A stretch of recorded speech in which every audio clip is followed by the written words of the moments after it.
Hello everyone, welcome back to Vidyarth classes. आज हम sociology का सेकंड चैप्टर पढ़ने वाले हैं। इंट्रोड्यूसिंग टू इंट्रोड्यूसिंग सोशियोलॉजी जो बुक है क्लास 11 की एनसीईआरटी, उसका जो चैप्टर 2 है, terms concepts and their usages in sociology, इस चैप्टर 2 को आज हम डिटेल में देखने वाले हैं। कुछ चीज़ें मैंने मार्क करी हुई हैं, आप भी उनको मार्क करते चलिए और समझते चलिए मेरे साथ। ठीक है, तो चलो शुरू करते हैं chapter. So, in the previous chapter introduced us to the idea both about society as well as sociology. जो पहला वाला चैप्टर था उसमें हमने सोसाइटी के बारे में जाना था, सोशियोलॉजी के बारे में जाना था। और सेंट्रल टास्क क्या है सोशियोलॉजी का, विच इज़ द इंटरप्ले, देखो यहाँ लिखा है interplay of society and individual, ये भी हमने पिछले चैप्टर में देखा था। And individuals do not float freely in the society but are part of collective bodies like family, tribe, caste, class. इसका मतलब है कि कोई भी इंडिविजुअल, कोई भी इंसान सोसाइटी में ऐसे फ्रीली नहीं घूम रहा है। जैसे स्पेस में सामान देखा आपने फ्री फ्लोट करता हुआ, ऐसे ही उड़ता हुआ बिना किसी अटैचमेंट के साथ, ऐसा इंसान के साथ नहीं होता सोसाइटी में। वो हमेशा किसी ना किसी फैमिली का पार्ट होगा, किसी ट्राइब का पार्ट होगा, कास्ट का पार्ट हो सकता है या क्लास का पार्ट हो सकता है। तो किसी ना किसी ग्रुप का वो मेंबर हमेशा एक इंडिविजुअल रहेगा। ठीक है। And in this chapter we move further to understand the kinds of groups, और इन्हीं ग्रुप्स को अंडरस्टैंड करने के लिए ये चैप्टर बना हुआ है कि कौन कौन से ग्रुप्स होते हैं, इंडिविजुअल कौन कौन से ग्रुप्स को बनाता है और किस किस ग्रुप का वो हिस्सा हो सकता है। तो इन्हीं सब ग्रुप्स के बारे में इस चैप्टर में हम पढ़ने वाले हैं। ठीक है। अब जैसे अब टर्मिनोलॉजी, बेसिकली टर्मिनोलॉजी मतलब टर्म्स की जरूरत है क्यों सोशियोलॉजी में, वो यहाँ बात हुई हुई है। जैसे nuclear physics deals with matters unknown, जो न्यूक्लियर फिजिक्स है वो अननोन चीज़ों के बारे में बात करता है, जिसको आधे ज़्यादा लोगों को जिसके बारे में पता भी नहीं होता। ठीक है। तो for which no word exist in common sense, उसका कॉमन सेंस या कॉमन स्पीच में कोई नाता ही नहीं है उसका। आम आदमी को पता ही नहीं है न्यूक्लियर फिजिक्स के बारे में, तो वो बात क्या करेगा। ठीक है, एक तरफ तो ये बात बोली गई है। ठीक है, लेकिन अब सोशियोलॉजी में फिर टर्मिनोलॉजी की जरूरत क्यों है, टर्म्स की जरूरत क्यों है। Terminology is important in sociology, ज़्यादातर इम्पॉर्टेंट सोशियोलॉजी में इसलिए है because the subject matter is familiar and just because words do exist to denote it. जो भी सब्जेक्ट मैटर है सोशियोलॉजी का, जो हमने पहले भी पढ़ा था कि इंडिविजुअल और सोसाइटी के बारे में पढ़ना, उनका लिंक पढ़ना, ये इसके बारे में मोस्टली आम जनता को भी पता होता है। और जो टर्म्स हैं सोशियोलॉजी के, जैसे कि फैमिली के बारे में बात करना, ट्राइब के बारे में बात करना या कास्ट के बारे में बात करना, ये सब किसी ना किसी तरह से हर इंसान को सोसाइटी में पता होता है। सबके सबको पता होता है कि what are these social institutions. And for example we may feel that since we live in families, हम सब फैमिली का पार्ट होते हैं, हम सब फैमिली में रहते हैं, we know all about the families, हमें ऐसा लगता है कि हम फैमिली में रहते हैं तो हमें फैमिली के बारे में सब कुछ पता है। दिस वुड बी कॉन्फ्लेटिंग और equating sociological knowledge with common sense.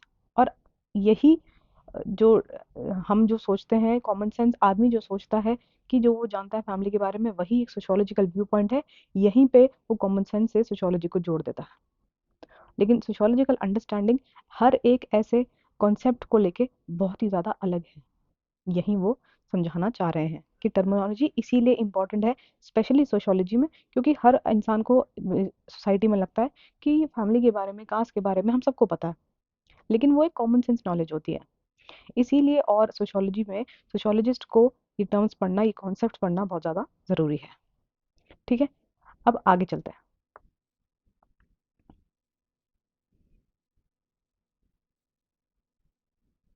अब यहाँ पे देखो, many concepts reflect the concern of social thinkers to understand and map the social changes that shift from pre modern to modern इंटेल्ड।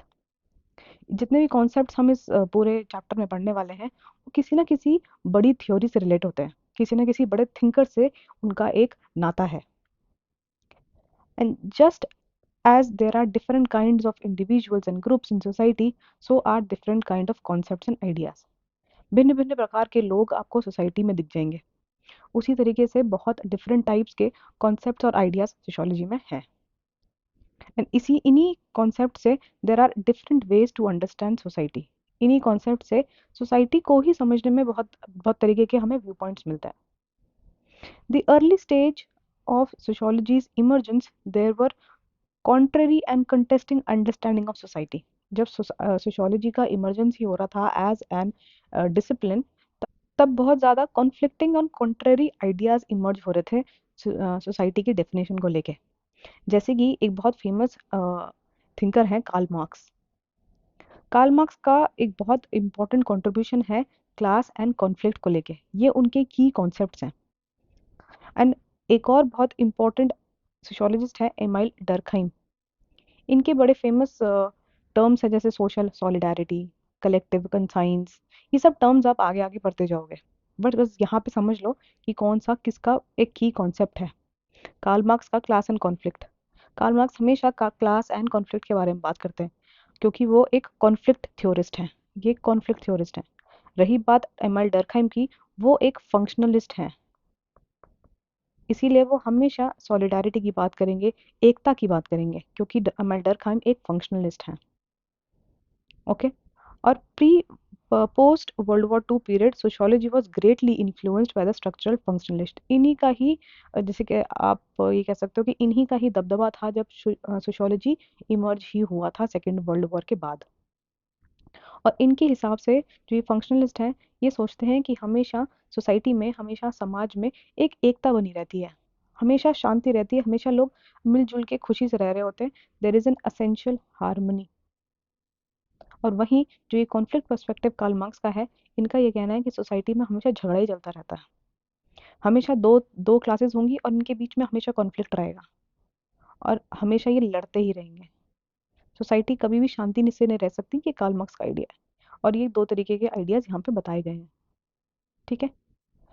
They found useful to compare society to an organism. जो ये functionalist हैं, जैसे हमारी human body है। अब human body में कई सारे बॉडी पार्ट्स होते हैं। हमारे पास हाथ है, सर है, पैर है, और हर बॉडी पार्ट का अलग अलग फंक्शन है।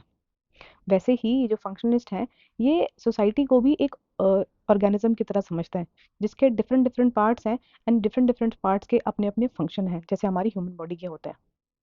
और हर पार्ट अपना अपना एक फंक्शन प्ले करता है। अगर हाथ और पैर अलग अलग चलने लगेंगे, कोऑर्डिनेशन में नहीं जाएंगे, तो हम गिर जाएंगे। पैर हमारे एक तरफ जाएगा, एक उधर जाएगा, तो हम गिरेंगे ना।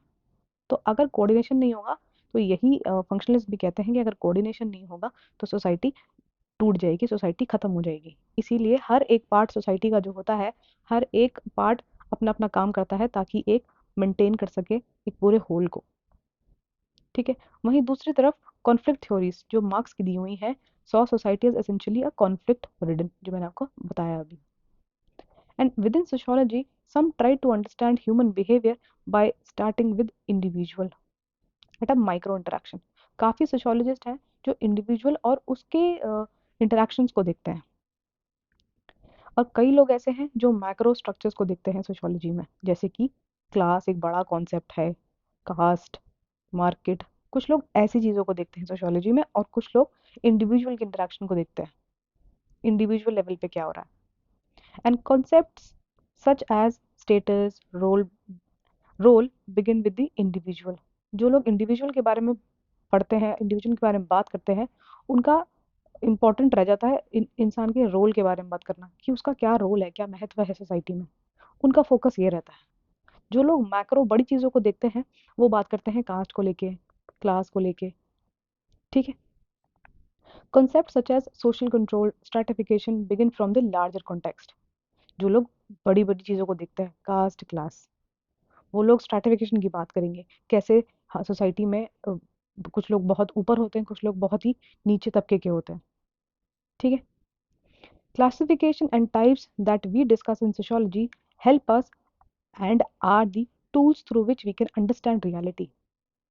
समाज की रियलिटी को समझने के लिए ये एक तरीके से टूल हैं, जितने भी हम कॉन्सेप्ट्स यहाँ पढ़ने वाले हैं। They are the key to open locks to understand the society. अब सोसाइटी जैसे एक ताला है, उस ताले की चाबी जो है, वो यही सारे के सारे की कॉन्सेप्ट्स हैं जो इस चैप्टर में दिए हुए हैं। So they are the entry points to understand in our understanding of society. Society को समझने के लिए ही हमें पहले इन सारे टर्म्स को समझना होगा।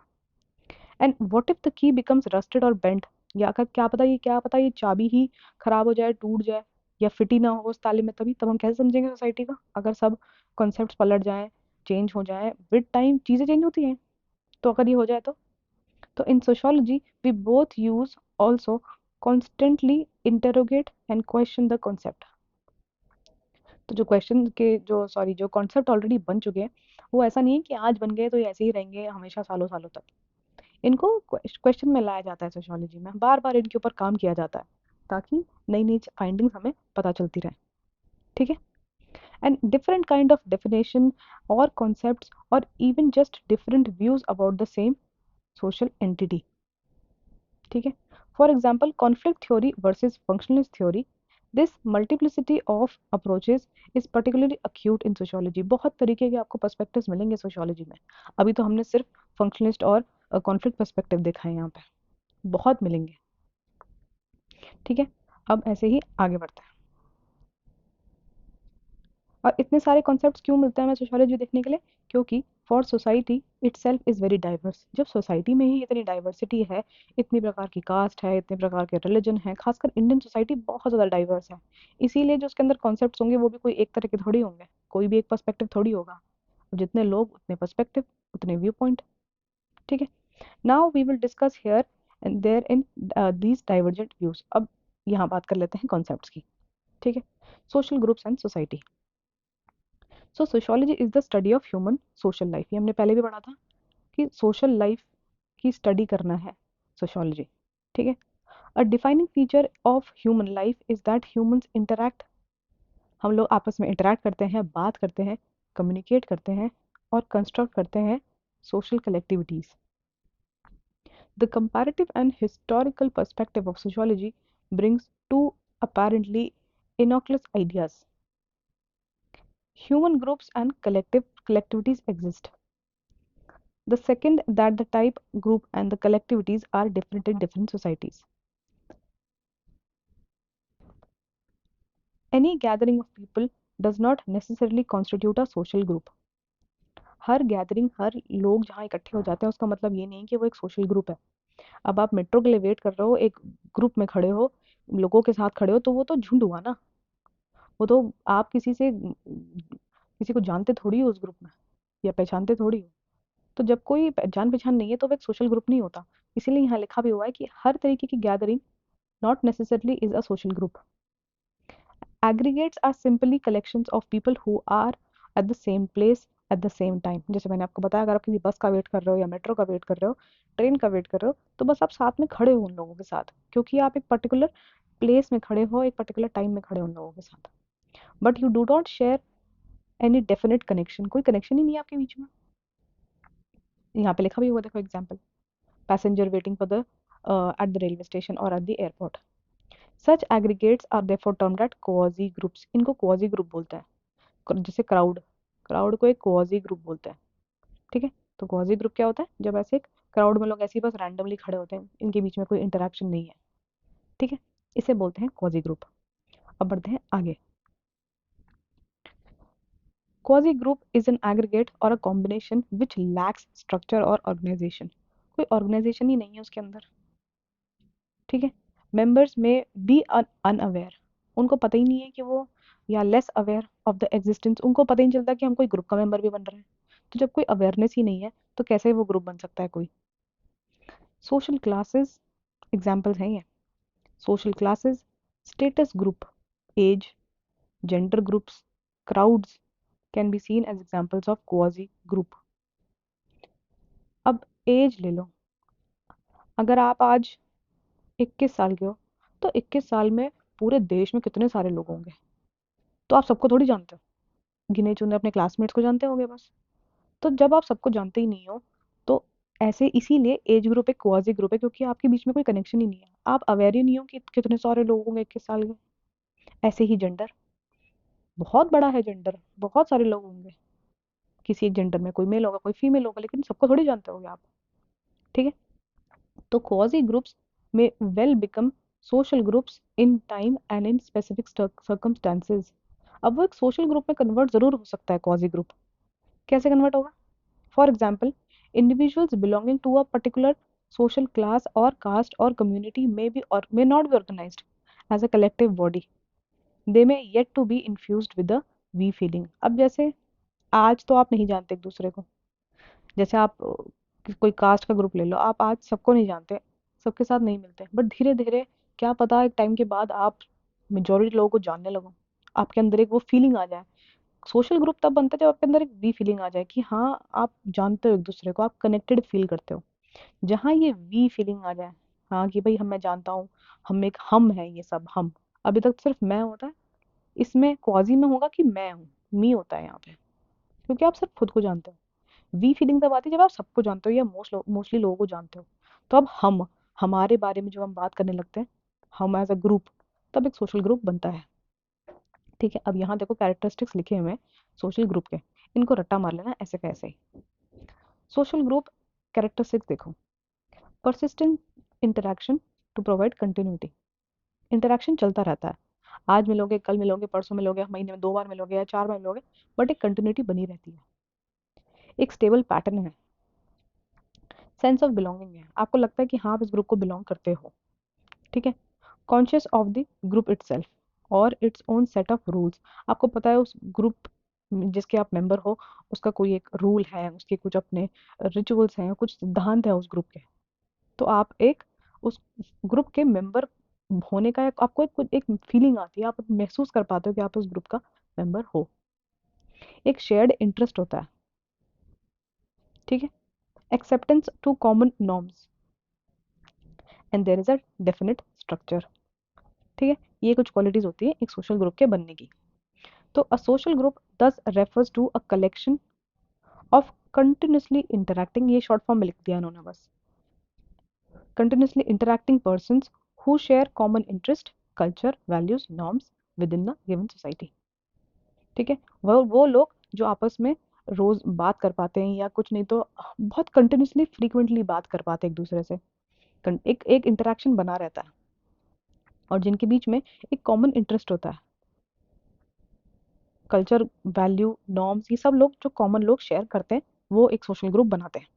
ठीक है, अब आगे बढ़ते हैं। अब आ, अब आ गए हम टाइप्स ऑफ ग्रुप्स पे। तो different sociologists and different social anthropologists have categorized groups into different types। बहुत different different टाइप के ग्रुप्स हैं सोशोलॉजी में। पहले हम बात करेंगे primary and secondary social group के बारे में। The group to which we belong are not all equal important. सब ग्रुप्स जिनको हम बिलोंग करते हैं, वो सबके सब हमारे लिए उतने ही इक्वली इम्पोर्टेंट नहीं होते हैं, कुछ बहुत इंपॉर्टेंट होंगे, कुछ थोड़े कम इंपॉर्टेंट होंगे। ठीक है, कुछ का महत्व आपकी जिंदगी में बहुत ज्यादा होगा, कुछ का थोड़ा कम होगा, कुछ का बिल्कुल ही नहीं होगा, वो डिपेंड करता है। तो इसीलिए primary and secondary social groups. अब प्राइमरी ग्रुप क्या होता है? Primary group is use to refer to small groups, एक कैरेक्टरिस्टिक यहीं पे मिल गया, small group of people connected by intimate face to face association and cooperation. ये इसके की टर्म्स यहीं पे मिल गए, ये एज इट इज पढ़ने हैं आपको। ये एक स्मॉल ग्रुप है, इसमें इंटीमेट रिलेशनशिप है, मतलब बहुत नज़दीक हैं वो लोग जो आपस में एक प्राइमरी ग्रुप बनाते हैं, फेस टू फेस इंटरेक्शन होता है, और एक कोऑपरेशन में रहते हैं, सेंस ऑफ बिलोंगिंग रहती है यहाँ पे। और इसका बहुत बड़ा एग्जाम्पल है फैमिली। फैमिली एक छोटा सा ग्रुप होती है, आप लोग रोज फेस टू फेस बात कर पाते हैं, रोज नहीं तो हफ्ते में 4 दिन 5 दिन एक क्लोज कॉन्टैक्ट में रहते हैं, और हमेशा एक कोऑपरेशन में रहते हैं, मिलजुल के रहता है एक परिवार। यही एक प्राइमरी ग्रुप का एग्जाम्पल है, फैमिली। ठीक है, अब आगे चलते हैं। फैमिली एक अच्छा एग्जाम्पल था, एक बहुत अच्छा एग्जाम्पल आपके लिए है फ्रेंड्स। ठीक है, ये भी एक प्राइमरी ग्रुप होता है। अब बात करते हैं सेकेंडरी ग्रुप के बारे में।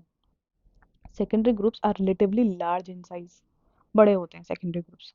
ठीक है, यहाँ पर एक फॉर्मल और इम्पर्सनल रिलेशनशिप होता है, आप इतना ओपनली सब कुछ नहीं शेयर करते हो अपने एक सेकेंडरी ग्रुप के साथ, पर्सनल रिलेशनशिप नहीं होता है, थोड़ा फॉर्मल, जितना पूछा उतना बताया, ये एक सेकेंडरी ग्रुप होता है। ठीक है, secondary group is goal oriented, कोई ना कोई गोल फिक्स होता है इनका, सेकेंडरी ग्रुप वालों का। जैसे कि कोई गवर्नमेंट ऑफिस, कोई हॉस्पिटल, स्टूडेंट का एसोसिएशन, ये सब एग्जाम्पल है सेकेंडरी ग्रुप के। ठीक है, स्कूल का भी एक अपना एक गोल होता है, हॉस्पिटल्स के भी गोल ओरिएंटेड होते हैं। ठीक है, ये एक डिफरेंस था सेकेंडरी और प्राइमरी ग्रुप के बीच में। ठीक है, अब हम आगे चलते हैं। यहाँ हम पढ़ते हैं कम्युनिटी एंड सोसाइटी, या फिर एसोसिएशन कह लो। ठीक है, अब कम्युनिटी क्या होता है? The term community refers to human relationships that are highly personal. Community भी एक ऐसा रिलेशनशिप है जहाँ पर रिश्ते बहुत ही ज़्यादा पर्सनल है, बहुत ही ज़्यादा इंटीमेट है। ठीक है, where a person's involvement is considerable if not total, मतलब काफ़ी ज़्यादा इन्वॉल्व होता है एक आदमी अपनी कम्युनिटी में। ठीक है, as in the family with the real friends और क्लोज निट ग्रुप। जैसे हम अपनी फैमिली के साथ थोड़ा क्लोजली रिलेटेड होते हैं ना, वैसे ही हम एक कम्युनिटी में भी क्लोज रिलेटेड होते हैं। ठीक है, सोसाइटी या फिर एसोसिएशन, एसोसिएशन टर्म पूछ सकते हैं एग्जाम में। Association, association refers to everything opposite to community. ये दोनों ऑपोजिशन में चलते हैं, community versus association. Association is impersonal, यहाँ ज़्यादा पर्सनल रिलेशनशिप नहीं होता है, सुपरफिशियल होते हैं, मतलब ऊपर ऊपर के रिश्ते होते हैं। ट्रांजिटरी रिलेशनशिप होता है, तुम कुछ करो उनके लिए, वो तुम्हारे लिए कुछ करेंगे। ऐसे रिश्तों को एसोसिएशन का नाम दिया गया है। बहुत ही ज़्यादा रैशनल होते हैं, दिमाग से चलते हैं लोग यहाँ पे, जो एसोसिएशन का मेंबर होते हैं, और बहुत ही सेल्फ इंटरेस्टिंग होते हैं। सेल्फ इंटरेस्ट, अपने मतलब से आके तुमसे बात करेंगे, जब नहीं होगा तो कोई काम नहीं होगा तुमसे, अपने काम के ले आएंगे, काम जब खत्म हो जाएगा तो नहीं आएंगे। ठीक है, कॉन्ट्रैक्ट्स और agreements rather than getting to know each other. हमेशा कॉन्ट्रैक्ट के बारे में बात करेंगे, ऐसा कॉन्ट्रैक्ट, ये फलाना कॉन्ट्रैक्ट, एग्रीमेंट कर लो, ये कर लो, वो कर लो, ऐसी बातें होंगी। पर्सनल रिलेशनशिप बनाने में कोई उनको मतलब ही नहीं होता। ये होता है एसोसिएशन में। ठीक है, you may draw a parallel between community with the primary group. तो समझ में आ रहा ना इससे कि कम्युनिटी एक तरह से प्राइमरी ग्रुप को ही तुम समझ पा रहे होगे, क्योंकि वहां पे भी एक पर्सनल रिलेशनशिप होता है। ठीक है, एंड एसोसिएशन को तुम एक सेकेंडरी ग्रुप से कंपेयर कर पा रहे होगे। ठीक है, अब बात करते हैं in group and out groups की। नेक्स्ट टॉपिक ये है, a sense of belonging marks in group. In मतलब इन, कॉमन सेंस लगाओ, in and out. In group, जहाँ पे तुम बहुत ज्यादा एक फील करते हो कि तुम इस ग्रुप का मेंबर हो, इन ग्रुप। ठीक है, this feeling, this sense of belonging, this feeling separates us और वी फ्रॉम दे और देम। जब तुम एक ग्रुप का पार्ट होते हो, तुम खुद को, जब तुम सब एक साथ मिल जाते हो, तुम अपने आप को अस बोलोगे ना, हम बोलोगे हिंदी में। ठीक है, और जब कोई उस ग्रुप का मेंबर नहीं होता तो तुम उनको क्या बोलते हो? वो, उनके, दे इंग्लिश में बोलेंगे और देम भी बोलेंगे। ये डिफरेंस है इन और आउट का।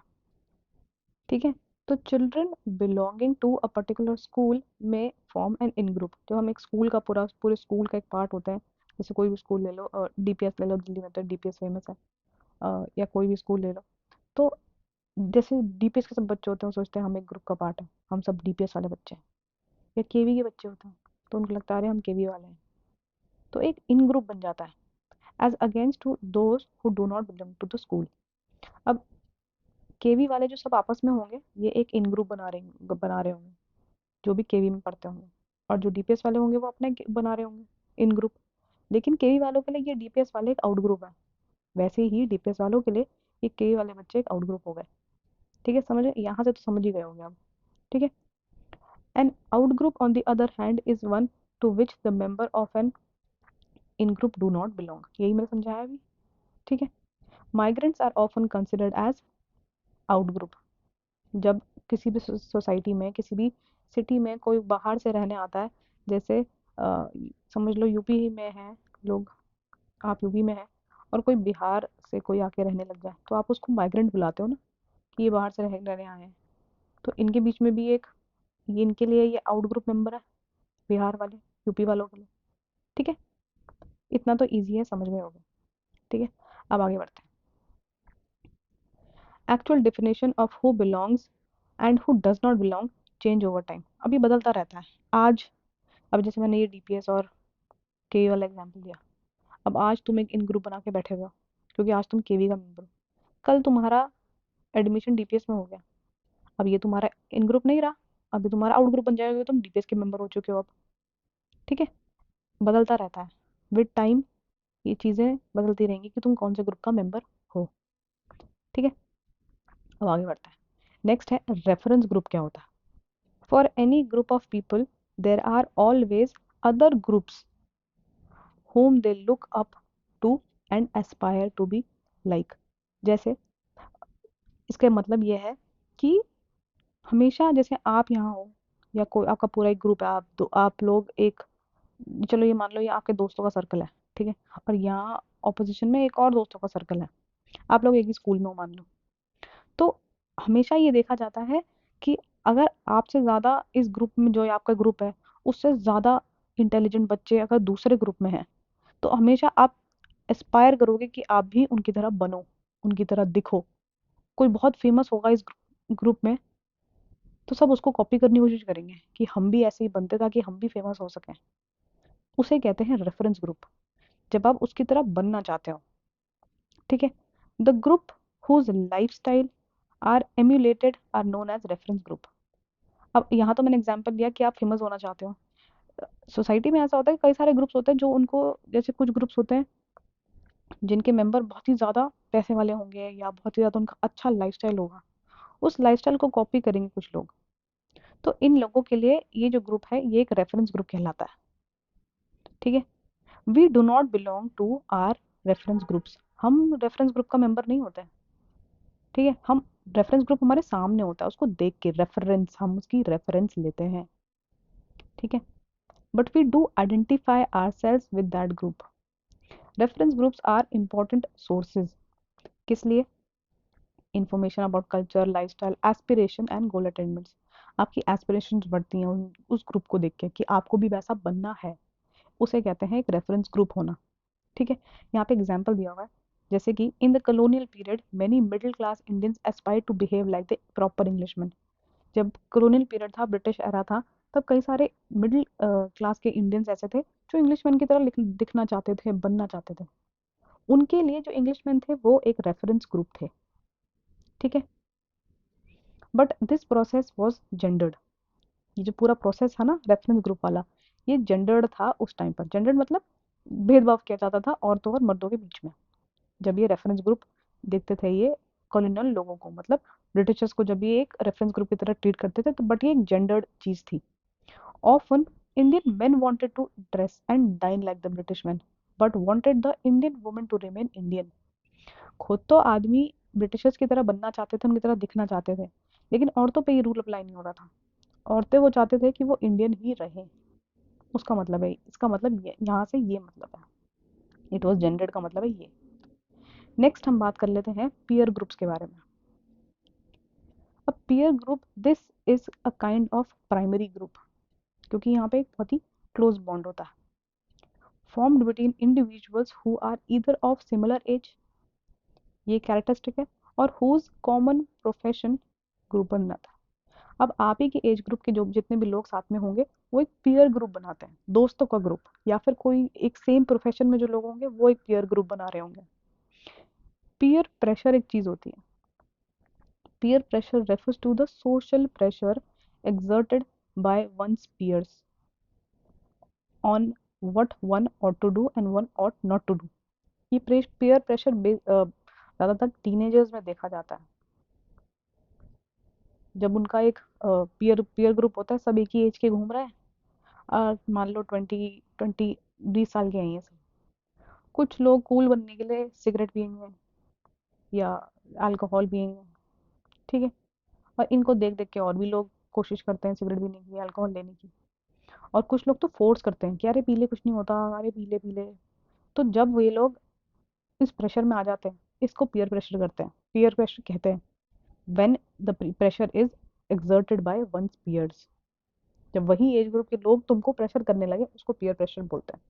देखो यहाँ एग्जाम्पल में भी लिखा है, डू योर फ्रेंड्स और others of your age influence you, are you concern with their approval और disapproval about the way you dress, behave, kind of music you hair.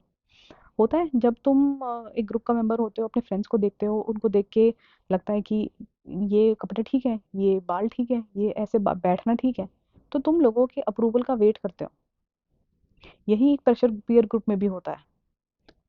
ठीक है, अब आगे बढ़ते हैं। नेक्स्ट, अब यहाँ से ग्रुप्स तो खत्म हो चुके हैं, डिफरेंट टाइप ऑफ ग्रुप्स तो हम पढ़ चुके हैं। अब यहाँ से हम डिफरेंट टाइप ऑफ कॉन्सेप्ट्स पढ़ेंगे और उनका यूसेज पढ़ेंगे सोशियोलॉजी में। ठीक है, फर्स्ट हम स्टार्ट करेंगे सोशल स्ट्रैटिफिकेशन के साथ। अब सोशल स्ट्रैटिफिकेशन क्या होता है? Social stratification refers to the existence of structured inequalities between groups in society. Group होते हैं सोसाइटी में कई सारे, इनके बीच में जो इनइक्वालिटी है, अब सब सेम तो है नहीं। सोसाइटी में एक लैडर बना होता है, कुछ लोग अपर क्लास होंगे या हायर कास्ट होंगे, कुछ लोग लोअर क्लास होंगे या लो कास्ट होंगे। तो एक हायरार्की सी बनी हुई ना, एक सीढ़ियां देखी हैं आपने, उस सीढ़ियों की तरह लोग भी सोसाइटी में ऐसे ही होता है। तो इसे ही सोशल स्ट्रैटिफिकेशन कहते हैं। Existence of structured in equalities, बराबर तो है नहीं, between groups is called social stratification. Often social stratification is compared to geological layers of rock. Rock देखी है आपने अर्थ सरफेस की, ज्योग्राफी में पढ़ी होंगी, काफी सारी लेयर से एक रॉक बनती है या सॉइल बनती है। तो इस लेयरिंग, जैसे ये एग्जांपल ऊपर वाला सेम ही एग्जांपल है, इससे हम काफी बार कंपेयर कर लेते हैं सोशल स्ट्रैटिफिकेशन को समझने के लिए। Society can be seen as consisting of strata in hierarchy. एक स्ट्राटा है, ये दूसरा स्ट्राटा है, और ये हायरार्की में है ऊपर से नीचे तक, with more favoured on the top, बताया मैंने वही, and the less privileged near the bottom. ठीक है, आगे बात करते हैं। Every aspect of the life of every individual and house hold is affected by stratification. Stratification जो ये डिवीजन है, ये बहुत ज़्यादा मैटर करती है इंडिविजुअल की लाइफ में। ठीक है, बहुत ज़्यादा इफेक्ट करती है हर इंडिविजुअल की लाइफ को। Opportunities for health, security, education success, fulfilment in work, political influence, इन सब, ये सब चीज़ें अनइक्वली डिवाइडेड है सोसाइटी में। जिसके पास बहुत सारा पैसा होगा, जिसके पास बहुत सारा पैसा होगा, टॉप होगा, टॉप होगा अपनी क्लास में, बहुत पैसा उसके पास, तो उसके पास हेल्थ सर्विसेज भी उसको और अच्छी मिलेंगी क्योंकि वो इतना अफोर्ड कर सकता है। जो गरीब लोग होंगे वो इतना नहीं अफोर्ड कर सकते अच्छी हेल्थ सर्विसेज। यही वो बताना चाह रहे हैं कि स्ट्रैटिफिकेशन से जो अपॉर्चुनिटी हमें मिलती है हेल्थ को लेके, एजुकेशन को लेके, लॉन्जिटिविटी लाइफ को भी लेके, जो टॉप में रहता होगा, जो बिल्कुल ही अमीर होगा, अच्छा खाना खाएगा, ज़्यादा हेल्दी खाना खाएगा ताकि वो और हेल्दी जी सके। उसके पास वैरायटी होगी चॉइस की, खाने की भी, चूज करने की भी। उसके पास हेल्थ अच्छी होगी उसकी क्योंकि उसके पास सब अपॉर्चुनिटीज हैं। एजुकेशन भी अच्छी ले लेगा क्योंकि पैसा है उसके पास। ठीक है, historically 4 basic systems of stratification have existed in human society: slavery, caste, estate and class. Slavery is an extreme form of inequality in which some individuals are literally owned by the others. अब आपने slavery, आपको पता होगा, नहीं पता है तो ज़रूर कोई मूवी ऐसी ढूंढिए जो स्लेवरी के ऊपर बनी हो। बहुत मूवीज बनी हुई है स्लेवरी के ऊपर, बहुत अच्छे से समझ में आएगा स्लेवरी का कॉन्सेप्ट क्या है। इसमें बेसिकली होता क्या है, जब एक आदमी दूसरे आदमी को लिटरली ओन करता है, वो पैसे देता है और उस आदमी को खरीद लेता है, आदमी ही खरीद लेता है, उसे स्लेवरी कहते हैं। फिर वो उससे कोई भी काम करवाए क्योंकि उसने पैसे दे के उसको खरीद लिया है। तो जब एक आदमी एक कमोडिटी बन जाता है ना, एक चीज बन जाता है, उसे कहते हैं स्लेवरी। ठीक है, now there are two major examples of a system of slavery. Slavery ancient Greece, Rome में भी थी और सदर्न स्टेट्स में थी, यूएसए में, in the 18th and the 19th century. ये होता था उस टाइम पे, and slavery has gradually been eradicated. अब जाके इरेडिकेट हुई है वो काफी टाइम बाद। Estates characterized feudal Europe. यहाँ पे इस चैप्टर में एस्टेट्स को इतना ज़्यादा डिफाइन नहीं किया हो गया। ठीक है, अब हम बात करते हैं सीधा कास्ट को लेके।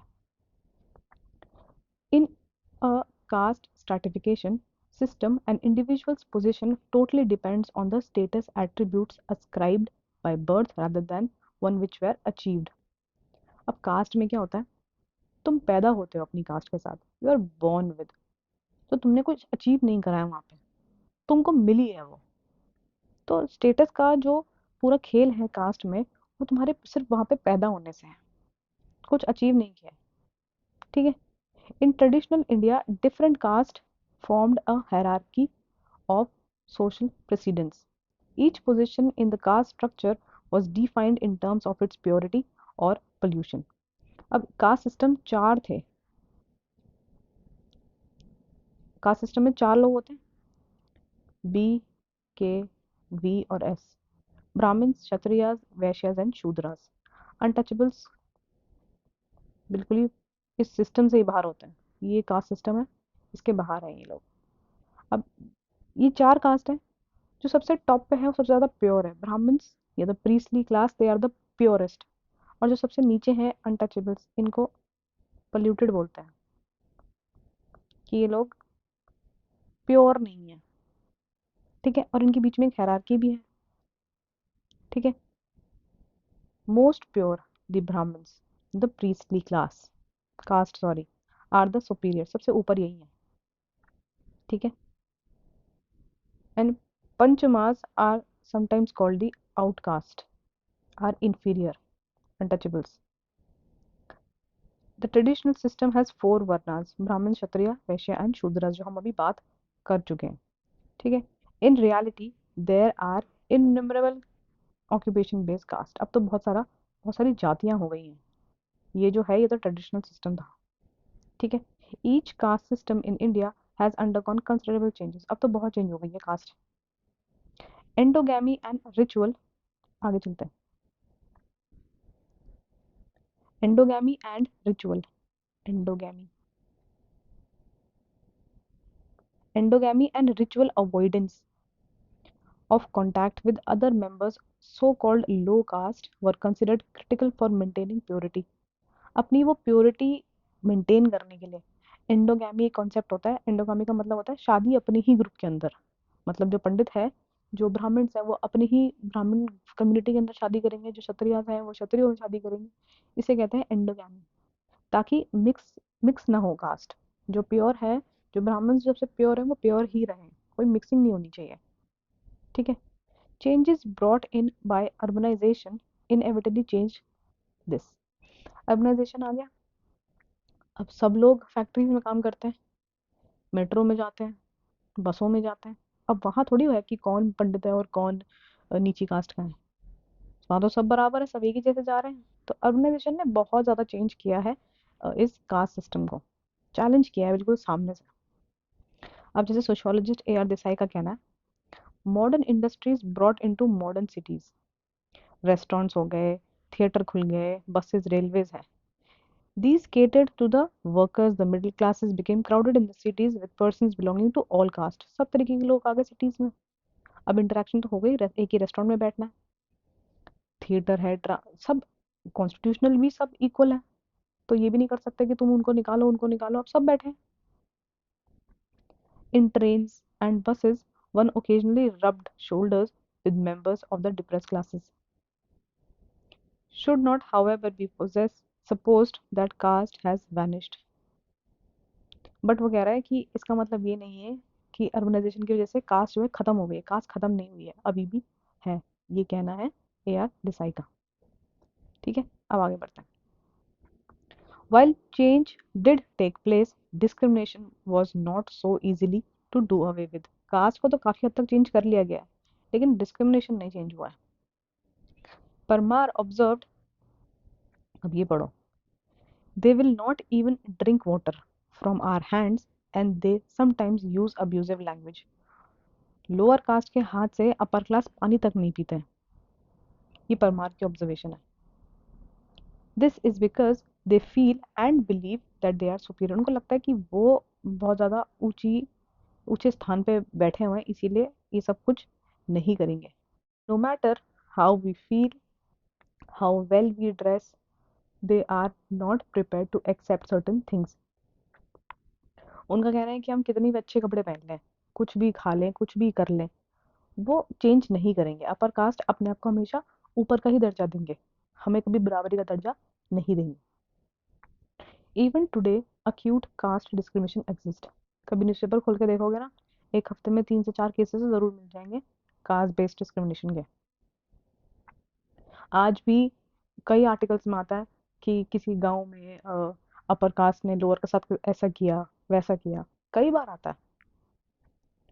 Cast as interest group have gained strength, discriminated caste asserting their democratic rights in society।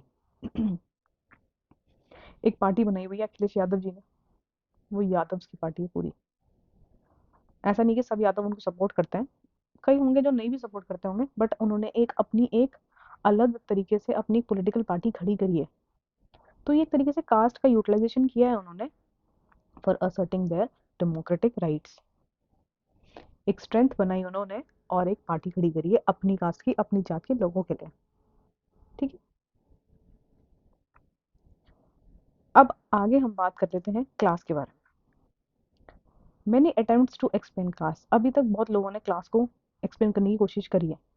We mention here very briefly just the central ideas of Marx Weber and that of functionalism. इन्होंने यहाँ से सिर्फ marks के बारे में बताया होगा, weber, और कुछ फंक्शनलिज्म के बारे में बताया होगा, उनकी डेफिनेशन बताई होगी क्लास की। ठीक है, अब बात कर लेते हैं पहले मार्क्सिस्ट थ्योरी की। The Marxist theory, in the Marxist theory social class are defined by what relation they have with the means of production. अब देखो मार्क्स का जो कॉन्सेप्ट है वो शुरू होता है कैपिटलिज्म के साथ। ठीक है, अब कैपिटलिज्म एक ऐसा सिस्टम है, कैपिटलिज्म ऐसी सोसाइटी होती है जिसमें फैक्ट्री में सारा प्रोडक्शन हो रहा होता है। तो लैंड, लेबर, कैपिटल, ये सब जो होते हैं इनको मीन्स ऑफ प्रोडक्शन बोलते हैं। ठीक है, अब जो इसको ओन कर रहा होता है या जैसा भी उसका रिलेशन होगा इस मीन्स ऑफ प्रोडक्शन के साथ, वैसी वो क्लास का मेंबर होगा। अगर वो इस इनमें से किसी एक चीज को, अगर वो लैंड और कैपिटल, इन इन चीजों को, फैक्ट्री को ओन करता है, तो वो होगा कैपिटलिस्ट। ठीक है, अगर वो सिर्फ अपने लेबर को वो करता है, जब उसको सब ना लेबर ही है देने के लिए कैपिटलिज्म में, तो वो एक वर्किंग क्लास होगी, वर्किंग क्लास है। तो कैसा रिलेशनशिप तुम्हारा है इस मीन्स ऑफ प्रोडक्शन के साथ, वही तुम्हारी क्लास है। Whether groups are owners of means of production, वो ओन करते हैं इसको, ठीक है, जैसे लैंड और फैक्ट्री को, और whether they are owners of nothing but their own labour. ठीक है, ये तो मार्क्स की डेफिनेशन है क्लास को लेके। अब weber used the term life chances. ये कॉन्सेप्ट पूछे जा सकते हैं कि ये किसका कॉन्सेप्ट है लाइफ चांसेस का, ये वेबर का है। which refers to the rewards and advantages afforded by market capacity. Weber argued that inequality might be based on the economic relations, but it could also be based on prestige or political power. Marks के लिए, weber के लिए Prestige और political power भी बहुत important है पता करने के लिए कि कौन किस क्लास का मेंबर है। ठीक है, ये जो लाइफ चांसेस का कॉन्सेप्ट वेबर ने दिया है, इसका बेसिकली मतलब होता है कि अपॉर्चुनिटीज जो एक इंसान को मिलती है, अपनी इंडिविजुअल के पास होती है, अपनी जैसे क्वालिटी ऑफ लाइफ को इम्प्रूव करने के लिए। जैसे कैसे कर सकता है कोई इंसान अपनी क्वालिटी लाइफ, कैसे बना सकता है लाइफ को क्वालिटी वाला, उसके पास अच्छी वेल्थ है, एजुकेशन है, हेल्थ है, उसके पास एक सोशल स्टेटस है, या फिर उसके पास पॉलिटिकल पावर है। तो इन सब चीज़ों से इंडिविजुअल की एक पोजीशन बनती है सोसाइटी में, यही है वो लाइफ चांसेस का मतलब। और इसके लिए वेबर के लिए यही इंपॉर्टेंट है कि तुम कैसे लाइफ चांसेस, कैसे तुम्हारे पास, क्या तुम्हारे पास प्रेस्टीज है, क्या तुम्हारी पॉलिटिकल पावर है, कैसे तुम अपनी जिंदगी को और अच्छा क्वालिटी वाला बना पाते हो, उससे तुम्हारी क्लास डिफाइन होती है। ठीक है, अब आगे चलते हैं, आगे बात करते हैं फंक्शनलिस्ट थ्योरी की। They generally believe that no society is classless और अनस्ट्रेटिफाइड।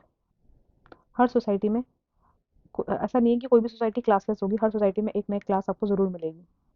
ठीक है, the main functional necessity explains that universal presence of social stratification. इनका कहना है कि हर जगह मिलेगी सोशल स्ट्रैटिफिकेशन, हर जगह लोग बटे होंगे किसी न किसी कास्ट में, किसी न किसी क्लास में। लेकिन इनका कहना है कि सोशल इनइक्वालिटी और स्ट्रैटिफिकेशन इज दस एन अनकॉन्शियसली इवॉल्व्ड डिवाइस, हर सोसाइटी में मिलेगा। ठीक है, लेकिन उनका ये कहना है कि दिस ये जो स्ट्रैटिफिकेशन है, this ensures that the most important, देखो फंक्शनिस्ट का काम होता है हर जगह पे पॉजिटिव चीज ढूंढना। किसी भी इशू, किसी भी कॉन्सेप्ट पे तुम बात कर लो, फंक्शनलिज्म वहाँ पे एक पॉजिटिव चीज ढूंढ ही लेंगे। यहाँ पे भी इन्होंने क्या बोला कि stratification ensures that most important positions are deliberately filled by the most qualified persons, कि जो टॉप पोजीशन है, स्ट्रैटिफिकेशन ये करता है कि जो टॉप पोजीशन है सोसाइटी की वो हमेशा बहुत ही क्वालिफाइड लोगों के पास ही रहे। तो ये एक पॉजिटिव चीज ढूंढते हैं सोशल स्ट्रैटिफिकेशन की इस तरह से। ठीक है। In a traditional caste system social hierarchy is fixed, caste system में हायरार्की फिक्स्ड होती है। ये कुछ चीजें हैं, ये आपको पता होनी चाहिए और ये आपको याद भी करनी चाहिए कि कास्ट सिस्टम की खूबियां क्या है। Traditional caste system social hierarchy is fixed, rigid, transmitted across generations. जो आपकी कास्ट है वही आपके बच्चों की भी कास्ट होगी। ये एक ट्रेडिशनल सिस्टम होता है और वो ट्रांसमिट होती है फ्रॉम जनरेशन टू जनरेशन। एक हायरार्की है कास्ट सिस्टम में, कोई ऊपर होगा कोई नीचे भी होगा उस कास्ट सिस्टम में। ठीक है। मॉडर्न क्लास सिस्टम, डिफरेंस देखो, अब यहाँ पे वो कास्ट और क्लास के बारे में डिफरेंस बता रहे हैं। अब क्लास क्या होती है? Class system in contrast open.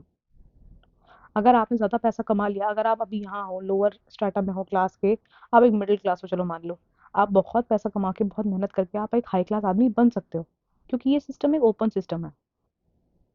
लेकिन कास्ट एक क्लोज सिस्टम है। आप कितनी मेहनत कर लो, अगर आप एक लोअर कास्ट हो तो आप ऊपर नहीं बढ़ पाओगे। यही वो कहना चाहता है। जो क्लास सिस्टम होता है वो एक अचीवमेंट बेस्ड होता है। ठीक है। In democratic societies there is nothing to legally stop a person from the most deprived class and caste from reaching the highest positions. आप मेहनत करो, आप हाई क्लास बन जाओगे। ठीक है। अब बात कर लेते हैं स्टेटस एंड रोल की। ये नेक्स्ट कॉन्सेप्ट है। The two concept status and role are often seen as twin concepts. A status is simply a position in society. Status position को कहते हैं। ठीक है। Every society and every group has many such positions, and every individual occupies many such positions. Status thus refers to social position. Position होती है status, which defined rights and duties. हर एक position के साथ अपने अपने, अब जैसे कंपनी का कोई सीईओ है तो ये एक position है, उसके अपनी ड्यूटीज होंगे, अपने राइट्स होंगे असाइन टू दैट पोजीशन। इन्होंने एग्जांपल दिया मदर का। मदर ऑक्यूपाइज अ स्टेटस, फैमिली में उनका एक स्टेटस होता है, which has her many norms conducted as well as certain responsibilities. माँ की अपनी रिस्पॉन्सिबिलिटी होती है, उनके स्टेटस के साथ साथ उनकी रिस्पॉन्सिबिलिटी भी ज़्यादा है, बड़ी होती है। A role is the dynamic or the behavioral aspect of status. Role मतलब आप क्या रोल प्ले करते हो उस स्टेटस के साथ जुड़ा होता है। Status is occupied but the role is played. Role निभाना पड़ता है। ड्रामा देखा है कभी, कोई मूवी देखी है, वो रोल प्ले करते हैं ना, कुछ बनते हैं वो उस मूवी में, तो उसी को रोल कहते हैं। किसी स्टेटस के साथ एक रोल जुड़ा होता है। ठीक है। Individual in modern complex society such as ours occupies many different kinds of status during the course of life. एक स्टेटस नहीं होता, हमारे बहुत सारे स्टेटस होते हैं। जैसे कि you are a school student, अभी तुम एक स्कूल स्टूडेंट हो सकते हो या कॉलेज स्टूडेंट हो सकते हो। थोड़ी देर में तुम एक कस्टमर बन जाओगे किसी ग्रोसरी शॉप पे जब तुम कुछ खरीदने जाओगे। पैसेंजर बन जाओगे जब किसी बस में या किसी मेट्रो में ट्रैवल कर रहे होगे। ब्रदर और सिस्टर हो जाओगे जब अपने घर पहुंच जाओगे। पेशेंट के साथ जाओगे तो एक पेशेंट बन जाओगे जब डॉक्टर के पास जाओगे। तो ऐसे ही तुम्हारा जो स्टेटस है ना वो चेंज होता रहता है। ठीक है। और बहुत सारे स्टेटस तुमको एक सोसाइटी में मिलते हैं। ठीक है। In modern society an individual as we saw occupies multiple status which is sociologically termed as status set. जब बहुत सारे स्टेटस होते हैं आदमी के, जब एक कॉम्बिनेशन ऑफ स्टेटस होता है उसके पास, तो उसे स्टेटस सेट कहते हैं। A son becomes a father, grandfather, and then great grandfather and so on. This is called status sequence. पहले आप किसी के बेटे हो, फिर आप अ, किसी के बाप बन जाओगे, फिर आप किसी के दादा बन जाओगे। ऐसे जो ये पूरा सीक्वेंस है इसको स्टेटस सीक्वेंस बोलते हैं। ठीक है। Because which is attained in succession और a sequence in various stages of life. ठीक है। अब बात कर लेते हैं, दो तरीके के स्टेटस होते हैं, एक होता है ascribed, एक होता है achieved. Ascribed status is when a person occupies something with birth. जैसे हमने कास्ट की बात करी थी, वो इनवॉलेंटरी होता है, आपने कुछ योगदान दिया नहीं है उसमें, आप पैदा ही उसके उस पोजीशन पे हुए हो, तो उसे कहते हैं अस्क्राइब्ड स्टेटस। ठीक है। Ascribed status are age, caste, race, जिसे आप बदल नहीं सकते हो, kinship. Simple and traditional societies are marked by ascribed status. Simple societies में या ट्रेडिशनल सोसाइटीज में लोगों के पास अस्क्राइब्ड स्टेटस होता है। एन अचीव्ड स्टेटस, जहाँ पे आप मेहनत करके आगे बढ़ सकते हो। An achieved status, on the other hand, refers to social position that a person occupies voluntarily by personal ability, achievement, virtues, and choice. The most common base for achieved status are education qualification. किसी ने मना थोड़ी किया है कि तुम इसके आगे नहीं पढ़ोगे, पढ़ लो यार। अगर पढ़ते हो तो तुम अपना स्टेटस और ऊपर लेके जाओगे, तो इसे अचीव्ड स्टेटस बोलते हैं।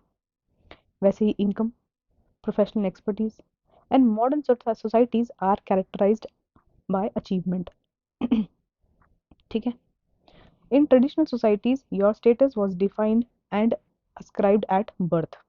However, as discussed, even in modern achieved based societies, ascribed status matters. अब इनके बीच में जो डिस्टिंक्शन है ना, कि ये सिर्फ मॉडर्न सोसाइटी में मिलेगा या वो सिर्फ ट्रेडिशनल सोसाइटी में मिलेगा, ऐसा कोई क्लियर कट डिस्टिंक्शन नहीं है। मेजोरिटी टाइम वैसा ही होगा, लेकिन कई बार ऐसा भी होता है कि इनके बीच में एक थिन लाइन को भी लोग क्रॉस कर जाते हैं। ठीक है। कुछ मॉडर्न सोसाइटी में भी तुमको अस्क्राइब्ड स्टेटस दिख सकता है, जैसे कास्ट का डोमिनेंट, काफी ज्यादा डोमिनेंट रोल प्ले करना मॉडर्न सोसाइटी में। ठीक है। Every status is accorded with certain rights and values. Values are attached to the social position rather to the person who occupies it. The kind of value attached to the status or to the office is called prestige. prestige क्या होती है? It is a kind of a value attached to the status. किसी के status को हम जब कोई बहुत ज्यादा वैल्यू दे देते हैं, उसे हम प्रेस्टीज कहते हैं। The Prestige of doctor may be high in comparison to shopkeeper, even if the doctor may earn less. उसकी प्रेस्टीज, उसकी वो बहुत ज़्यादा है सोसाइटी में, लोगों को उनके काम की बहुत ज़्यादा महत्वता पता है, बहुत ज़्यादा उनका स्टैंडर्ड बहुत ऊपर है, प्रेस्टीज है, लोग उनको बहुत अच्छे से अच्छा मानते हैं और बहुत ज़्यादा वैल्यू करते हैं। ठीक है। तो उस वैल्यू अटैचमेंट को ही हम प्रेस्टीज बोलते हैं। ठीक है। आगे बढ़ते हैं। People perform their roles according to social expectation. Example, role taking and role playing. हम वैसे ही रोल परफॉर्म करते हैं। एज अ स्टूडेंट आप पढ़ रहे हो, बहुत अच्छा पढ़ रहे हो, तो अपना अपना अपना आप एक रोल प्ले कर रहे हो, और हम अपना रोल जब प्ले करते हैं, हम कुछ सोसाइटी की एक्सपेक्टेशंस के अकॉर्डिंग ही उस रोल को प्ले करते हैं। अब जैसे यूजुअली इंडियन सोसाइटी में देखा जाता है कि एक मम्मी का रोल होता है, एक माँ का रोल होता है, घर संभालना, बच्चों को संभालना, ये एक सोसाइटी की एक्सपेक्टेशन है उनसे। और ऐसे ही इसीलिए बोलते हैं यहाँ पर कि people perform their roles according to societal expectations. ठीक है। Role conflict is the incompatibility among roles corresponding to one or more status. अब it occurs when the contrary expectation arise in two or more roles. Common example से समझते हैं इसको, role की role conflict होता क्या है। अब जैसे for example, middle class working woman who has to juggle her role as a mother and a wife at home and even as a professional at work. अब एक मिडिल क्लास वुमन घर में किसी की बीवी भी है, वो एक बच्चे की माँ भी है, वो एक ऑफिस में एम्प्लॉय भी है, तो तीन तरीके के रोल हो गए। और जब इनके बीच में कॉन्फ्लिक्ट आने लगता है तो उसको रोल कॉन्फ्लिक्ट बोलते हैं। ठीक है। अब रोल स्टीरियोटाइपिंग क्या होता है? Role stereotyping is a process of reinforcing some specific roles for for some member for, of the society. Role stereotyping is a process of reinforcing. Men and women are often socialized in stereotypical roles as breadwinner and homemaker. अब role stereotype ऐसा होता है कि सिर्फ आदमी ही कमाएगा पैसा और औरत सिर्फ खाना पकाएगी। ये एक रोल को स्टीरियोटाइप करना हो गया कि तुम ही ऐसा करोगे या तुम ही वैसा करोगे, उसको कहते हैं role stereotyping. Through socialization individuals internalize social roles. हम कैसे समझते हैं कि हमारा रोल क्या है? सोशलाइजेशन के थ्रू। ठीक है, and learn how to carry them out. Socialization क्या होता है? सोशलाइजेशन एक प्रोसेस होता है जिसमें हम सोसाइटी के रूल्स एंड रेगुलेशंस को समझते हैं, और ये सोशलाइजेशन सबसे पहले शुरू होता है फैमिली में।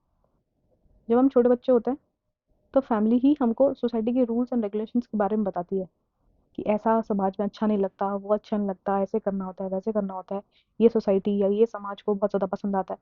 फैमिली से शुरू होता है सोशलाइजेशन, जहाँ हम सोसाइटी के सब रूल्स एंड रेगुलेशंस को समझते हैं, उसे कहते हैं socialisation.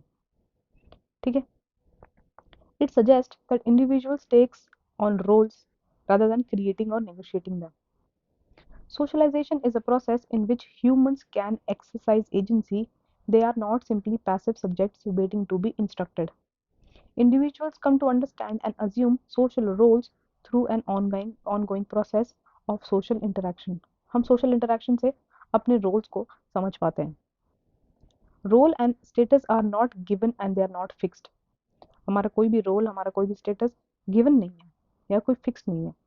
People make efforts to fight against discrimination, roles and status, for example, those based on caste and race or gender. Caste based status को भी हम लड़ झगड़ के फिक्स करने की कोशिश कर सकते हैं, जैसे ही जेंडर रोल्स को लेके। Likewise, individual violation of roles are often punished. Society thus function not just with roles and status but also with social control.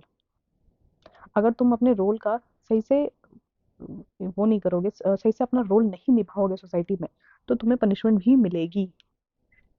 ठीक है, अब आगे चलते हैं। Society and social control. अब सोसाइटी कंट्रोल कैसे करती है कि तुम अपना रोल ताकि निभाओ उस तरीके से जो रोल तुमको दिया गया है, वो सोशल कंट्रोल से करती है। Social control is one of the most generally used concept in sociology. Various means used by society to bring in recalcitrant or unruly members back into life. कोई अपना रोल ढंग से नहीं कर रहा है, कोई अपना रोल ढंग से प्ले नहीं कर रहा है, या जैसा सोसाइटी उसको चाहती है वो वैसे नहीं चल रहा है, तो सोशल कंट्रोल के थ्रू उस आदमी को वो वापस बैक टू लाइन लेकर आती है। लाइन में नहीं चल रहे, टेढ़े मेढ़े जा रहे हो, सीधा लाइन में लेके आएगी सोसाइटी अपने सोशल कंट्रोल से। अब सोशल कंट्रोल क्या होता है? अब इसमें पर्सपेक्टिव देखो। For a functionalist perspective, social control refers to the use of force to regulate the behaviour of individual and groups, enforcing of values pattern for maintaining order in society. Society में order रखने के लिए social control का use किया जाता है according to functionalist perspective, क्योंकि ये हमेशा पॉजिटिव चीजें देखते हैं और इनके लिए सोसाइटी का ऑर्डर रहना बहुत जरूरी है, सोसाइटी का होना बहुत जरूरी है फंक्शनलिस्ट के लिए। तो वो कहते हैं ऑर्डर को मेंटेन करने के लिए सोशल कंट्रोल बहुत जरूरी है। Social control here is directed to restrain deviant behaviour. कोई भी डिविएंट बिहेवियर, मतलब डिविएंट का मतलब होता है नॉर्मल से थोड़ा इधर उधर भागना। अब एक अच्छा बिहेवियर होता है कि तुम एक अच्छे बेटे की तरह घर में बैठे पढ़ाई कर रहे हो। डिविएंट हो गया कि तुम सिगरेट पीने चले जा रहे हो, दोस्तों के साथ दारू पीने चले जा रहे हो, पार्टी करने चले जा रहे हो। वो सब एक डिविएंट बिहेवियर है सोसाइटी के हिसाब से। और उसी को रिस्ट्रेन करने के लिए सोशल कंट्रोल लगाए जाते हैं, to mitigate the tension and conflicts among individual and groups, to maintain social order in society. अब तुम एग्जाम्पल ले लो, अगर कोई सिगरेट पीने चला गया दोस्तों के साथ, तो कॉन्फ्लिक्ट तो होगा घर के अंदर। इसी कॉन्फ्लिक्ट से बचने के लिए फंक्शनलिस्ट बोलते हैं सोशल कंट्रोल बहुत जरूरी है। So social control is seen as necessary to the stability of society. ठीक है, कॉन्फ्लिक्ट थ्योरीज क्या बोलते हैं? Usually would see social control more as a mechanism to impose social control of the dominant social class. अब मैंने बताया था कि कॉन्फ्लिक्ट थ्योरीज बोलते हैं कि एक डोमिनेंट कास्ट क्लास होती है और एक वर्किंग क्लास होगी। तो जो डोमिनेंट वाली होगी वो इम्पोज करेगी सोशल कंट्रोल इनको काबू रखने के लिए, वर्किंग क्लास को। ये कॉन्फ्लिक्ट पर्सपेक्टिव है। Law would be seen as a formal writ of the powerful and the interest of the society. Conflict perspective का यही कहना है कि जो डोमिनेंट लोग हैं सोसाइटी में, जो अपर क्लास लोग हैं सोसाइटी में, वो लॉ को इस तरह से यूज करेंगे कि इनको कंट्रोल कर सकें। ठीक है, और लॉ एक तरीके का सोशल कंट्रोल ही तो है। Social control refers to the social process, techniques, and strategies by which behaviors of individual or group can be regulated. The use of force to regulate the behavior of an individual and groups, and also refer to enforcing of values and pattern for maintaining order in society. Social control may be informal or formal. When codified, अगर proper लिखा हुआ है, codified तरीके से rule बने हुए हैं social control करने के, लोगों को कंट्रोल करने के, लोगों का बिहेवियर। अब जैसे रूल होता है ना, अब तुम गाड़ी चला रहे हो, दारू पी के तो गाड़ी नहीं चलाओगे, ठीक है? तो तुमको कंट्रोल करने के लिए रूल्स बनाए जाएंगे, और जब ये रूल्स बनाए जाएंगे तो उनको बोलेंगे फॉर्मल सोशल कंट्रोल, फॉर्मल तरीके से। ऐसे हवा में बातें होंगी, कोई मुंह से बोल देगा कि यार गाड़ी मत चलाओ यार दारू पी के, कोई मानेगा ऐसे? नहीं ना, कहीं गाड़ी भिड़ जाए, किसी का एक्सीडेंट हो जाए तभी। Formal social control, for example law and state. In every society there is another type of social control. एक और टाइप का सोशल कंट्रोल भी होता है जिसको इनफॉर्मल बोलता है। इसका मतलब क्या होता है? अनऑफिशियल है, कोई कोई रूल नहीं लिखा हुआ है, जैसे कि smile, making faces, body language, criticism, या हंस देना किसी की बात पे। अब जैसे कोई दो लोग बात कर रहे हैं, या कोई ग्रुप बात कर रहा है, तुमने किसी की बात सुन ली, या तुम्हें किसी का एक्शन नहीं पसंद आया जब तुम किसी से बात कर रहे हो, तो तुम्हारी बॉडी लैंग्वेज इस तरह से हो जाएगी कि उसको कन्वे हो जाए कि तुम चाहते हो कि वो ऐसा ना करे। जैसे एग्जाम्पल ले लो, घर में गेस्ट आए हैं और कोई छोटा बच्चा है, और वो हरकतें कर रहा है, यहाँ कूद रहा है, वहां कूद रहा है, तो पेरेंट्स उसको आंखें दिखाते हैं। रूल तो है नहीं कुछ बना हुआ घर पे, तो वो आंखें दिखाते हैं, और जब वो आंखें दिखाते हैं तब बच्चा शांत हो जाता है। तो ये आंखें दिखाना, बॉडी लैंग्वेज इस तरह से करना कि बच्चा कंट्रोल में रहे, ये एक इनफॉर्मल तरीका होता है, ठीक है? Agencies of informal social control, example family, ठीक है? रिलीजन, किनशिप, ठीक है? Have you heard about honour killing? Honour killing के बारे में यहाँ पे एक थोड़ा सा एग्जाम्पल दिया हुआ है। An elder brother of a 19-year-old girl, he did honor killing by allegedly beheading her while she was asleep at the hospital. वो बेसिकली शादी कर लेती है किसी दूसरी जात के लड़के के साथ, और उसका भाई उसका ऑनर किलिंग कर देता है। अब ऑनर किलिंग क्या है? एक फैमिली का ले लो, या एक किनशिप ग्रुप का ले लो, या एक कास्ट ग्रुप का ले लो, एक तरीका है सोशल कंट्रोल का, मैनेज करने का बिहेवियर। बहुत ही एक्सट्रीम स्टेप है, बट इनफॉर्मल तरीका है कंट्रोल करने का। वही एग्जाम्पल है यहाँ पे, ठीक है? अब बात कर लेते हैं सैंक्शन की। सैंक्शन एक और टर्म है। Sanction is a mode of reward और पनिशमेंट। दो तरीके के सैंक्शन होते हैं, या तो रिवॉर्ड मिलता है या पनिशमेंट मिलती है, ठीक है? That reinforces socially expected forms of behaviour. जब तुम सोसाइटी में अच्छा बिहेव करोगे तो तुमको रिवॉर्ड मिलेगा, और जब बुरा बिहेव करोगे तो तुमको पनिशमेंट मिलेगी। यही सैंक्शंस के दो तरीके होते हैं। Social control can be positive और negative. Members of society can be rewarded for good and expected behavior. Negative sanctions are also used to enforce rules and restrain deviance. अब deviance क्या होता है? Deviance refers to, अब जब तुम किसी normal से बाहर निकल रहे हो ना, जो नॉर्मल चीज़ है सोसाइटी में करना, उसके अपार्ट निकल जाओ, जो मेजोरिटी लोग कर रहे हैं उसके अपार्ट कोई चीज़ करने लगो, उसको डिवियंस कहलाता है सोसाइटी में। Deviance refers to the mode of action which do not conform to the norms. अब तुम नॉर्म्स के बाहर, जो रूल्स बने हुए सोसाइटी के, उसके बाहर जाके कोई काम करोगे, उसको डिफेंस बोलते हैं। Values held by most of the members, जो सोसाइटी को लगता है, सब पूरी सोसाइटी के मेजोरिटी लोगों को लगता है कि नहीं यार ये चीज़ सही है, तुम उसके बाहर जाके कोई चीज़ करोगे तो वो डिफेंस कहलाती है, ठीक है? अब जैसे सोसाइटी का एक सेट रूल है, कई सारे कल्चरल सोसाइटीज कल्चर्स में ये सेट रूल है कि ड्रग्स एक गलत चीज़ है, बट जब कोई ड्रग्स करता है, अल्कोहल पीता है, कई जगह तो ये भी एक रूल बना हुआ है, कई सोसाइटीज का ये भी रूल होता है कि नॉनवेज भी नहीं खाना, और जब कोई ऐसा करता है तो उसको एक डिविएंट बिहेवियर माना जाता है, ठीक है? Deviant is widely variable as norms and values distinguish. Different cultures में डिफरेंट रूल्स होते हैं ना, इसीलिए जो ये डिविएंट बिहेवियर है वो भी अलग अलग होगा हर सोसाइटी में, हर कल्चर में, ठीक है? Women choosing to become an astronaut may be considered deviant at one time and applauded at another time, even in same society. अब 1800 में, या जब गांधी जी आज़ादी की लड़ाई लड़ रहे थे, तब कोई लेडी बोलती कि यार मुझे एस्ट्रोनॉट बनना है, मुझे चांद को छूना है, मुझे ये करना है, मुझे वो करना है, या थोड़ा और पीछे चले जाओ, 1800 में अगर कोई औरत ऐसी बात कर रही होती तो लोग उसका मजाक उड़ा रहे होते हैं। वो उसको डिवेंट बोलते हैं, अरे तुम्हारा काम चूल्हा चौका करना है, तुम चांद पे जाने की बातें कर रही हो। लेकिन अगर आज कोई लड़की बोले मुझे चांद पे जाना है, एस्ट्रोनॉट बनना है, तो वो डिवेंट बिहेवियर थोड़ी है। तो डिवेंट बिहेवियर ओवर टाइम चेंज भी होता है, यही वो यहाँ कह रहे हैं। और इसके साथ ये चैप्टर हो गया समाप्त। आई होप आपको समझ में आया होगा। ठीक है, अब चलो कुछ क्वेश्चंस भी देख लेते हैं इसी चैप्टर से रिलेटेड जो सीयूईटी के एग्जाम में आए हुए हैं। पहला क्वेश्चन है, विच of the following is not an example of community identity. हमने ये कम्युनिटी आइडेंटिटी अभी पढ़ा है, membership of family. Community identity में हमने क्या पढ़ा था कि इसमें एक क्लोज ग्रुप होता है, आप कनेक्टेड फील करते हो इस ग्रुप में, है ना। तो फैमिली में करते हो, रिलीजियस ग्रुप में भी आप कनेक्टेड फील करते हो, प्रोफेशनल ग्रुप में आप नहीं फील करोगे, और कास्ट ग्रुप में भी करते हो। तो प्रोफेशनल ग्रुप एक इनफॉर्मल ग्रुप है, तो ये कम्युनिटी का पार्ट नहीं है। प्रोफेशनल ग्रुप एक एसोसिएशन का पार्ट होता है। ठीक है, आई होप इतना समझ में आएगा। अब चलते हैं नेक्स्ट क्वेश्चन की तरफ। ये क्वेश्चन डायरेक्टली तो इस चैप्टर से नहीं है, बट हमने थोड़ा बहुत कास्ट के बारे में इस चैप्टर में पढ़ा है, तो इससे आप कर लोगे इस क्वेश्चन को। Which of the following principles are applied to maintain caste based restrictions. Caste को एक क्लोज्ड ग्रुप की तरह पढ़ा था हमने, तो क्लोज ग्रुप मेंटेन करने के लिए, अपनी हायरार्की मेंटेन रखने के लिए, हमने पढ़ा था कि लोग इंडोगैमी करते हैं, उसी उसी कास्ट ग्रुप में शादी, है ना।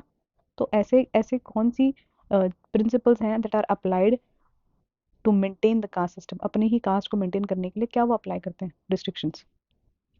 बर्थ को कोई कंट्रोल कर सकता है? नहीं। मैरिज कर सकते हैं, फूड शेयरिंग कर सकते हैं, ऑक्यूपेशन भी एक हद तक कर सकते हैं, बट बर्थ नहीं कर सकते हैं। और आप यहाँ देखोगे तो ए कट गया सब जगह से, आंसर बच गया 4, यही आंसर है। ठीक है, अब नेक्स्ट क्वेश्चन पे चलते हैं। क्वेश्चन 2023 में पूछा गया था, common features of caste system. अभी हमने कास्ट सिस्टम थोड़ा बहुत पढ़ा हुआ है इस चैप्टर में, तो ये क्वेश्चन भी आप कर लोगे। फर्स्ट पढ़ो, equalities within the same caste members. Equality होती है, एक ही कास्ट के मेंबर है, सब ब्राह्मण है तो उनके बीच में इक्वालिटी होगी। ठीक है। सोशल मोबिलिटी, सोशल मोबिलिटी का मतलब होता है कि आप ऊपर नीचे जा सकते हो अपनी कास्ट में, ये पॉसिबल है। अभी पढ़ा था हमने क्लोज सिस्टम में पॉसिबल नहीं है। तो बी ऐसे ही वैसे ही हटा दो, बी यहाँ है, बी यहाँ भी है और यहाँ भी है, आगे पढ़ने की जरूरत ही नहीं है, यहीं से आंसर आ गया। ठीक है, ऐसे ही सॉल्व हो जाएगा। ऑक्यूपेशनल लिंक उसका है, आगे देखना चाहते हो तो हायरार्किकल अरेंजमेंट भी है, सब डिविजन्स भी होते हैं। ठीक है, आगे चलते हैं नेक्स्ट क्वेश्चन पे। थोड़े सेंसिबल दिमाग लगाने वाले क्वेश्चन है बस। The group which has not suffered from any social inequality and exclusion. इनमें से कौन से ग्रुप का आपको लगता है कि एक्सक्लूजन किसी ने फेस ही नहीं किया होगा, इनइक्वालिटी फेस नहीं करी होगी?